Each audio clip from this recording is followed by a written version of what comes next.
저는 40대 후반의 남자입니다. 저는 27살의 아내를 만났고 3년 연애하다가 제가 대기업에 취직한 후 아내와 결혼했습니다. 아내는 같은 대학 동아리 후배였고 5살 아래였는데 제가 너무나 사랑해서 1년간 구애 후 우리는 비로소 연인이 되었습니다. 제가 너무나 사랑해서 결혼했던 여자였고 한평생 저는 그 여자만 바라보며 그 여자를 위해서 살겠다고 결심했습니다. 제 마음은 변하지 않았습니다. 아내와 아들은 물론 장인 장모님께도 저희 친부모님 못지않게 챙겨드리고 잘해드렸다고 생각합니다. 내 평생을 함께할 아내의 부모님은 저의 부모님이나 마찬가지라고 생각했으니까요. 그런데 제가 아내를 생각하고 우리 가족을 생각하고 있을 때 아내는 딴 남자를 생각하고 있었고 다른 남자의 품에 있었습니다. 그 배신감을 어떻게 말로 표현할 수 있겠습니까? 제가 아내를 너무나 사랑했고 아꼈고 믿었던 만큼 저는 아내를 용서할 수 없었습니다. 내가 받았던 대로 돌려주리라 다짐하고 또 다짐했습니다. 제 생일이 다가오는 어느 날 회사에서 일을 하고 있는데 택배 상자 하나가 배달되었더군요. 발신자 주소는 우리 집 주소가 적혀 있었고 이름과 전화번호는 아내의 것이 적혀 있었습니다. 웬 택배야? 집에서 주면 될걸. 생일이라 깜짝 선물인가? 발신자에 아내 이름이 적혀 있었기에 저는 당연히 그 택배를 아내가 보낸 걸로 생각하며 택배 상자를 열어봤죠. 택배 안에는 사진이 여러 장 들어있었고 그 사진을 본 순간 머리에 현기증이 일었습니다. 사진 속에는 아내와 낯선 남자가 있었습니다. 두 사람이 손을 잡고 걸어가는 사진, 둘이 차에 앉아있는 사진, 그리고 둘이 모텔로 들어가는 사진. 정신을 차릴 수 없더군요. 그리고 그 안에는 메모 한 장이 들어있었습니다. 당신 아내가 내 남편을 훔쳐갔습니다. 저는 그제야 이 택배를 보낸 사람이 아내가 아니라는 사실을 알게 되었고 더불어 아내에게 남자가 있다는 사실도 알게 되었습니다. 그 사진을 보는 동안 그리고 그 후에 별의별 생각이 다 들더군요. 이 사진 진짜일까? 내 아내는 나를 너무나 사랑한다고 했는데 어젯밤에도 우린 너무 좋았고 나를 사랑한다고 수도 없이 내 귀에 속삭였는데 어떻게 다른 남자를 만날 수 있어? 이건 말도 안 돼. 절대 그럴 리 없어. 머리가 터져버릴 것 같았습니다. 아내에게 전화를 걸어볼까 하다가 전화기를 집었다 내려놓은 것이 아마 수십 번도 더 될 겁니다.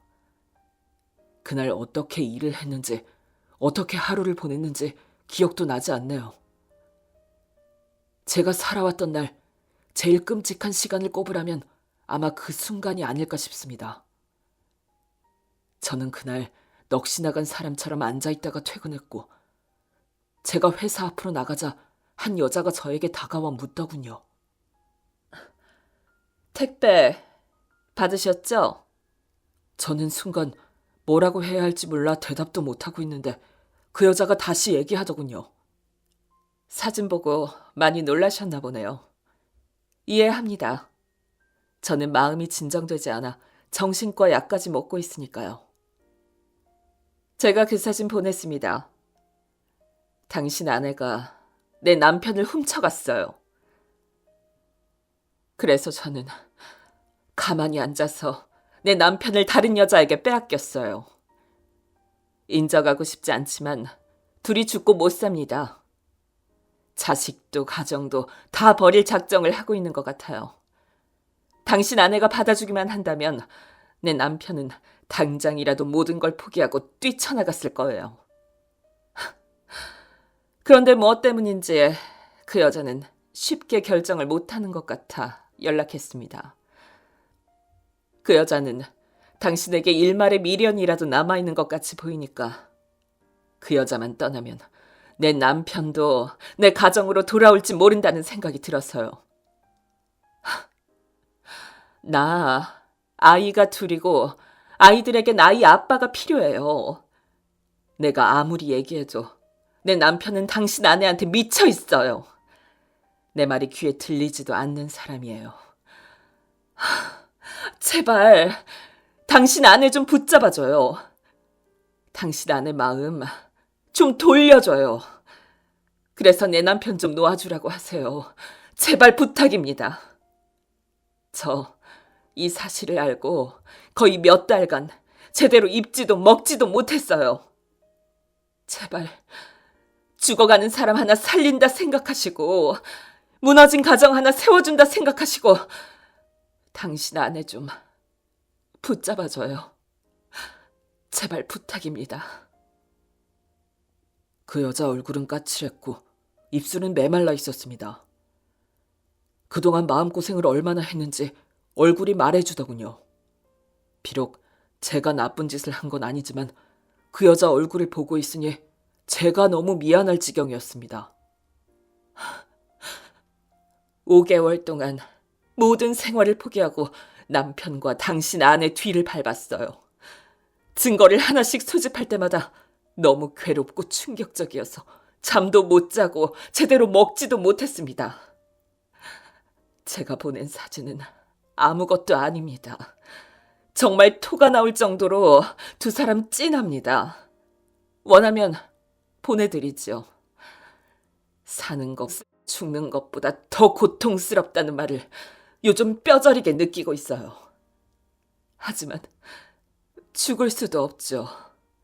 그런 인간 같지도 않은 것들 때문에 내 자식들까지 포기하고 죽을 수는 없어서 사는 겁니다. 그 여자의 심정이 어떤지 제게 고스란히 전달되는 것 같았습니다. 뭐라고 말을 해주고 싶은데 뭐라고 해야 할지 모르겠더군요. 미안하다고 할 수도 없었고 내가 아내를 붙들어 놓을 테니 걱정 말라고 할 수도 없었습니다. 저 역시 모든 것이 너무나 혼란스럽고 이 현실이 끔찍했으니까요.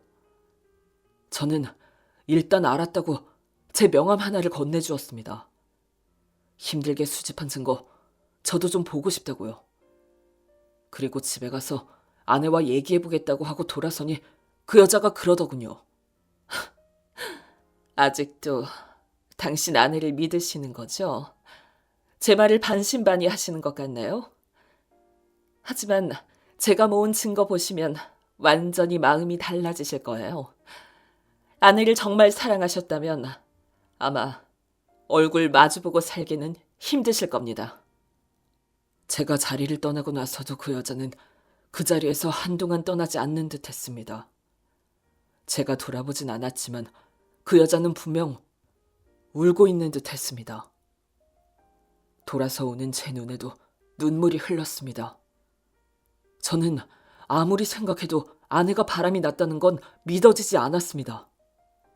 아내는 아이에게도 좋은 엄마였고 저에게도 너무나 좋은 아내였습니다. 바람기가 있어 보이기는커녕 오히려 너무 반듯하고 깍듯이 예의를 지켜서 제 친구들을 만나든 회사 사람들을 만나든 다들 아내를 좀 어려워하는 편이었습니다. 사람 사이의 관계도 깔끔한 사람이고 전화기에 입력되어 있는 사람들을 봐도 다들 제가 한 번쯤은 인사를 나누었거나 이미 제가 알고 있는 사람들이었습니다.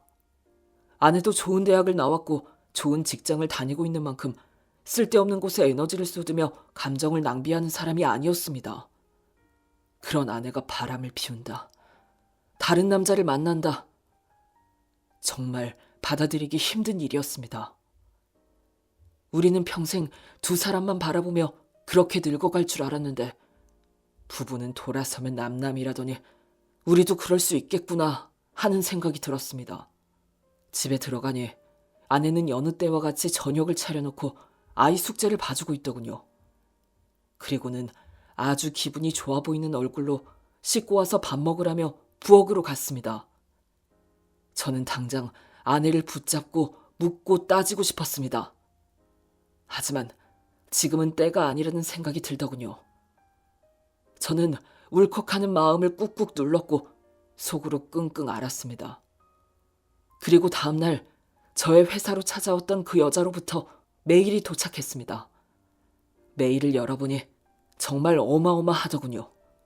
그 사진과 동영상들은 아내가 만나는 그 자식이 찍은 듯 보였고 그 여자는 그 모든 것을 손에 넣었던 모양이었습니다. 그리고 아내는 겁도 없이 그런 촬영을 순순히 응해주었습니다. 그렇게 남긴 흔적이 어떤 결과를 낳을지는 아예 생각도 하지 않은 모양이더군요. 메일 속에 들어있는 두 사람을 보니 둘이 함께 있는 동안 그들에게 가족은 없어 보였습니다. 이 세상에 둘만 존재하는 듯 두 사람 사이에는 서로를 미친 듯이 사랑하는 눈빛과 본능과 쾌락만 오고 갔습니다. 마치 영화 해피엔드를 보는 듯한 기분이 들더군요. 영화 속 여주인공 전도연이 동창 남자를 만나 뜨거운 시간을 보내듯 내 아내도 다른 남자의 품에서 뜨거운 시간을 보내고 있었던 겁니다. 평생을 약속한 배우자가 있는 사람들이 어떻게 그런 짓을 할 수가 있는지, 무엇 때문에 그런 흔적들을 남겨두는지 제 상식으로는 도저히 이해할 수가 없더군요. 바람난 사람들은 그 순간에는 미쳐있다고 하더니 아마도 아내는 그 당시엔 제정신이 아닌 모양이었습니다. 처음에는 너무나 괴로웠는데 점점 무감각해져 갔고 나중에는 어떻게든 후회하게 만들어줄 거다 다짐하고 또 다짐했습니다. 저는 아내한테 그 사진과 영상을 그대로 보냈습니다. 잠시 후 아내로부터 전화가 걸려오더군요. 전화를 받지 않았고 저는 아내에게 문자 한 통을 보냈습니다. 더 이상 당신 얼굴 마주하고 싶지 않아. 그리고 이 모든 걸 알게 된 이상 둘이 한 집에 머무는 건 힘들 것 같아. 미나에게는 내가 얘기 잘 할 테니까 조용히 나가줬으면 좋겠어. 집은 곧 부동산을 내놓고 정리할 거야. 그랬더니 아내로부터 구구절절 장문의 메시지가 왔더군요. 읽고 싶지도 않아서 그대로 지워버렸습니다. 집에 들어갔더니 아내가 집을 나가지 않고 그대로 있더군요. 아내 얼굴을 보자 저는 그대로 돌아서 나와버렸고 아내는 그런 저를 쫓아오더군요. 그리고는 들을수록 화나는 얘기. 미안하다, 잘못했다, 내가 미쳤나 보다 같은 소리를 반복하더군요. 저는 정말 상종도 하고 싶지 않았지만 그 순간은 도저히 참지 못해 큰 소리를 버럭 질러버렸습니다. 미안해? 뭐가 미안해? 지금 사람 가지고 장난해? 내 앞에서는 나를 사랑하는 척 돌아서면 다른 남자 품에 안기는 네가 인간이니? 넌 도대체 어디까지가 진심이야? 지금까지, 아니 바로 며칠 전까지 네가 했던 행동들 다 가식이었어? 나는 이제 네 목소리를 듣고 얼굴을 마주하는 것만으로도 치가 떨려. 내 앞에서 꺼져줘. 진심이야. 제 말을 듣고 아내도 충격을 받았는지 아무 말도 못하고 있더군요. 그리고는 자기가 잘못했으니 자기가 나가겠다고 하더군요. 아내는 조용히 짐을 챙겨서 나왔고 어디로 가는지 묻지도 않았습니다. 아내가 나간 후 저는 집으로 들어갔습니다. 아내를 그렇게 내보내고 난 후 제 기분도 엉망진창이었습니다. 눈에 보이는 것들, 손에 잡히는 것들 모두 다 부셔버리고 싶은 심정이었습니다. 아내와 헤어지는 건 단 한 번도 상상해 본 적이 없기에 아내 없이 살아갈 앞일이 두려웠습니다. 그럼에도 불구하고 우린 절대 함께할 수 없다는 걸 너무나 잘 알고 있었습니다. 우리는 돌이킬 수 없는 길을 가고 있었던 거죠. 아내는 집을 나간 후 친정으로 갔고 그날 밤 장인 장모님으로부터 번갈아 전화가 걸려왔습니다. 무슨 일이냐고 놀라서 물으시더군요. 마음 같아서는 모든 걸 낱낱이 알리고 싶었지만 연세 많으신 장인 장모님 충격받으실까봐 차마 그렇게까지는 못하겠더라고요. 그래서 상황이 좀 좋지 않다고 그 사람한테 직접 들으시는 게 좋겠다고 말씀드리고 끊었습니다. 그렇게 우리 결혼 생활은 14년 만에 끝났습니다. 아내가 만나던 그 남자의 가정도 끝나긴 마찬가지였죠. 한때는 단란했던 가정이 잘못된 욕망으로 풍비박산이 나버린 것이었습니다. 저는 그 모든 과정을 겪으면서 바람은 미친 짓이다라고 생각했지만 아마도 바람난 아내와 그 자식은 결혼은 미친 짓이다라고 생각할지도 모르겠네요. 그렇게 이혼하고 2년이 지났습니다. 그동안 많은 변화가 있었죠. 저는 아이와 둘이 살려고 했지만 어머니께서 혼자 아이 뒷바라지하는 것이 힘들 거라며 일주일에 5일 꼬박꼬박 우리 집으로 오셔서 아이가 학교 마치고 돌아올 시간 아이를 위해서 밥도 챙겨주시고 필요한 뒷바라지도 해주셨습니다. 저는 그동안 회사 일이 많아 야근할 일이 많았는데 어머니가 그렇게 저희를 챙겨주시니 제가 편하게 일을 할 수는 있었지만 마음은 늘 무거웠습니다. 부모님께 제일 큰 효도는 잘 사는 모습을 보여드리는 것인데 그러지 못해 너무나 죄송했죠. 이혼하고 난 후 저는 다른 것을 잊기 위해서 일에만 몰두했고 그 결과 부장으로 다른 사람들보다 조금 빠르게 승진할 수 있었습니다. 이혼하고 저는 불행하지는 않았지만 예전처럼 기분 좋은 날들은 아니었습니다. 가끔 아내와의 일이 생각날 때면 그야말로 기분은 엉망진창이 되었습니다. 그런데 저와 이혼한 아내는 그렇지 않은 모양이었습니다. 저와 이혼 후 초반에는 다른 사람들 눈치 보느라 조용히 지내는가 했는데 얼마 지나지 않아 두 사람이 동거를 시작하게 된 것을 알게 되었습니다. 얼마나 잘 사는지 어디 한번 두고 보자. 남의 가정 깨고 눈 맞아 살림 차린 이들은 언제든 또다시 배신할 수 있는 인간들임을 처절히 느끼게 해주마. 속으로 이를 갈고 또 갈았습니다. 그들이 동거한 지 3년째 되던 해 저는 아내 회사 앞으로 찾아갔습니다. 아내가 퇴근할 때쯤 멀리서 아내가 나오기만을 기다리고 있었습니다. 한 10분쯤 지났을 때 아내가 퇴근해서 나오더군요. 희연이? 희연이 맞지? 제가 아내 이름을 부르자 아내가 돌아봤고 저를 본 아내는 얼음이 된 듯 그 자리에 가만히 서 있었습니다. 희연이 맞구나. 아, 이제 희연이라고 부르면 안 되는 건가? 우리 이혼했으니 희연 씨라고 해야 되나? 오랜만이야. 잘 지내지? 얼굴 좋아 보인다. 그래? 그렇다면 다행이다. 오랜만에 당신 만났는데 초라해 보이고 까칠해 보이고 싶진 않았거든. 당신은 어때? 잘 지내? 당신은 여전히 아름답네. 제가 그렇게 얘기를 하자 아내는 너무나 놀라는 눈치였습니다. 미안해. 내가 당신을 너무 오랜만에 봐서 반가운 마음에 얘기한 거야. 괜히 오해하게 했다면 미안해. 아니야. 오해는 무슨. 오랜만에 당신한테 그런 얘기 들으니까 기분 좋은데 뭘. 그런데 여기는 어쩐 일이야? 일부러 나 만나러 온 건 아닐 테고. 이 근처에 미팅이 잡혀서 미팅 끝나고 가던 길이었어. 안 그래도 이 근처에 미팅 잡혔을 때 당신 회사 근처네 했었어. 소식이 궁금하기도 하고 한 번쯤은 오다 가다 보고 싶기도 했는데 간절히 바라면 이루어지나 봐. 오늘 이렇게 만나게 되네. 아, 그랬어? 나 너무 미워하는 줄 알았는데. 미워했었지. 죽도록 사랑해서 죽도록 미워했었어. 그런데 시간이 약이라더니 정말 그런가 봐. 솔직히 그 힘든 시간 지나고 나니 자존심도 없이 말이야. 네가 너무 그립고 보고 싶었어.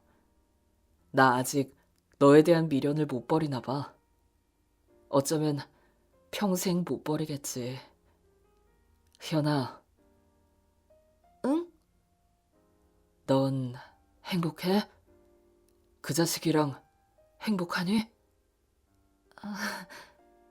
뭐 그렇지 뭐. 저는 분명히 보았습니다. 아내 눈빛이 흔들리고 있는 것을요.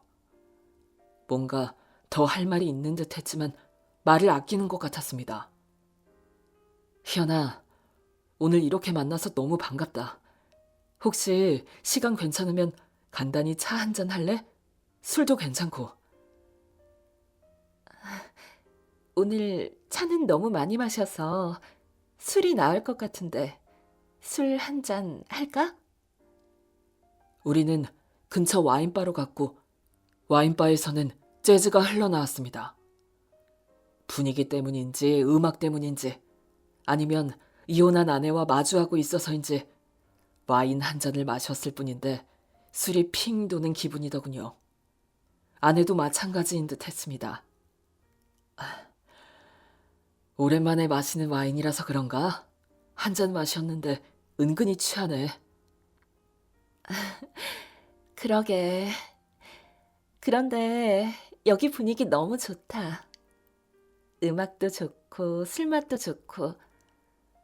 아, 이렇게 있으니까 당신이랑 연애할 때 생각나네. 나도 방금 그 생각했어. 혜연아, 내가 지금 이런 얘기하는 게 어떨지 모르겠는데 혹시나 내 얘기가 마음에 안 들면 그냥 술 취해서 하는 얘기라고 생각하고 넘겨. 무슨 얘긴데 그렇게 거창해? 우리 연애할까? 제가 얘기를 하자 아내는 너무나 놀란 듯 저를 쳐다봤고 저는 남아있는 와인을 비우고 제 와인잔에 와인을 따랐습니다. 그랬더니 아내가 제가 들고 있던 와인병을 잡더군요. 내가 따라줄게. 제 앞자리에 앉아있던 아내는 조용히 제 옆으로 와서 제 잔에 와인을 따라주었고 아내는 제 쪽으로 다가앉으며 말했습니다. 우리 연애하면 오늘부터 1일인가? 우리 오랜만에 러브샷 할까? 그럴까? 저는 마다하지 않고 아내와 러브샷을 했습니다.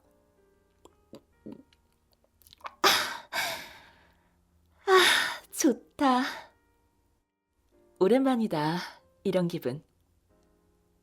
아내는 은근히 제 어깨에 머리를 기댔고 저는 아내를 지그시 바라보다가 아내 입술에 입을 맞추었습니다.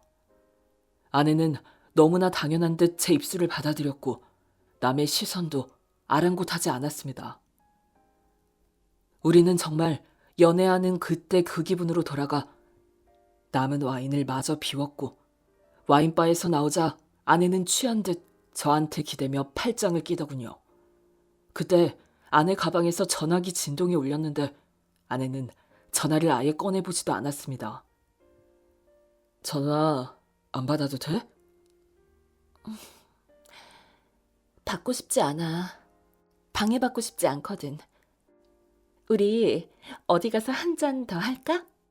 일찍 들어가 봐야 해? 아니, 나 홀압이잖아. 일찍 안 들어온다고 구박할 와이프도 없는데 뭘. 제가 씁쓸하게 웃자 아내는 저를 한참 쳐다보더니 말했습니다. 오늘 당신한테 사죄할 수 있는 기회를 줄래? 저는 그 말이 무슨 말인지 누구보다 잘 알았죠. 저는 잠깐만 기다리라며 근처에서 가까운 호텔에 연락해 방이 있는지 확인했고 저는 아내를 택시에 태우고 근처 호텔로 향했습니다. 우리 지금 호텔로 가는 거야. 안 가고 싶으면 안 가도 돼. 그냥 정말 편한 대로 해. 그랬더니 아내는 말 대신 제 팔짱을 다시 꼭 끼고 저에게 기댔습니다. 오랜만에 너무 좋다. 우리는 잠시 후 호텔에 도착했고 우리는 함께 시간을 보냈습니다. 얼마 후 아내는 자기도 모르는 새 잠이 들었더군요. 저는 아내가 깨지 않게 욕실로 들어가 이 여자와 동거하는 남자에게 전화를 걸었습니다. 그 남자 전화기에는 제 번호가 삭제됐는지 제가 전화를 해도 누군지 금방 알아채지 못하더군요. 나를 벌써 잊은 거야? 나는 단 하루도 너랑 희연이 잊지 않고 살았어. 너무 의외의 전화여서인지 상대 쪽에서는 잠시 침묵하더니 썩 불쾌한 듯한 목소리로 다시 얘기했습니다. 뭐지? 우리 서로 통화할 사이 아닐 텐데? 과연 그럴까? 희연이한테 1시간 30분 전 전화했는데 희연이가 전화 안 받았지? 희연이 지금 누구랑 있는지 궁금하지 않아? 뭐야? 너 무슨 소리를 하는 거야? 너 지금 혹시 희연이랑 같이 있어? 응, 같이 있어. 우리 지금 호텔인데 우리 좀 오랫동안 뜨거웠어. 지금 희연이 내 옆에서 잠들어 있어. 이런 미친... 너 지금 뭐 하는 짓이야? 희연이 이제 내 여자야! 네 여자인데 뭐. 너는 내 여자이자 내 아내를 건드렸잖아. 그런데 웬 오바야? 네가 내 앞에서 할 말은 아닌 것 같은데? 이 새끼 또 무슨 말이야? 그래서 이제 와서 희연이를 유혹이라도 하겠다는 거야? 어? 내가 왜? 나는 희연이한테 한 번 배신당한 걸로 충분한 사람이야. 그 얘기는 희연이한테 가서 해. 너희들 벌써 권태기라도 온 거야? 희연이 나보고 많이 흔들리는 것 같던데. 희연이 나하고 끝난 지 오래라 너랑 어떻게 돼도 상관없는데 그거 하나는 알아둬. 한 번 바람핀 여자 2번은 못 피우겠어? 나랑 애까지 낳고 10수년을 같이 살고도 바람났는데 너한테는 일편단심일 것 같아? 꿈 깨. 희연이는 지금도 다른 남자를 찾고 있어.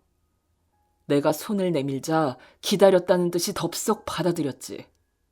너희 오래 못 가. 곧 헤어지거나 평생 서로 의심하면서 지옥 같은 생활을 하게 될 거야. 수시로 바람 피우는 네 여자 데려가. 내가 이 호텔방 메시지로 보낼게. 저는 그 남자와 통화 후 조용히 호텔을 나왔습니다. 그 여자는 깊이 잠들었는지 제가 나올 때까지 깨어나지 않더군요. 그날 밤 희연이로부터 전화가 왔고 희연이는 저한테 울면서 소리치더군요. 이거 뭐야? 처음부터 이럴 계획이었어? 그러려고 일부러 나한테 접근한 거였어? 어떻게 그럴 수가 있어? 어떻게 그럴 수가 있냐고! 예정을 생각해서 이 정도로 끝내는 거야. 나한테 더 이상 전화하지 마. 내 인생 2번 다시 너와 엮이고 싶지 않으니까. 저는 그대로 전화를 끊어버렸고 그 여자 번호를 수신 차단시켜버렸습니다. 그 후 둘이 무슨 일이 있었는지 어떤 상황이 펼쳐졌는지 대략 느낌이 오더군요. 한때는 사랑했던 여자가 나를 배신하고 저는 제가 당했던 것에 반도 되돌려주지 않았지만 이쯤에서 끝내려 합니다. 부디 앞으로는 마음 변치 않는 진실한 사람 만나길 바라며 글 마무리하겠습니다.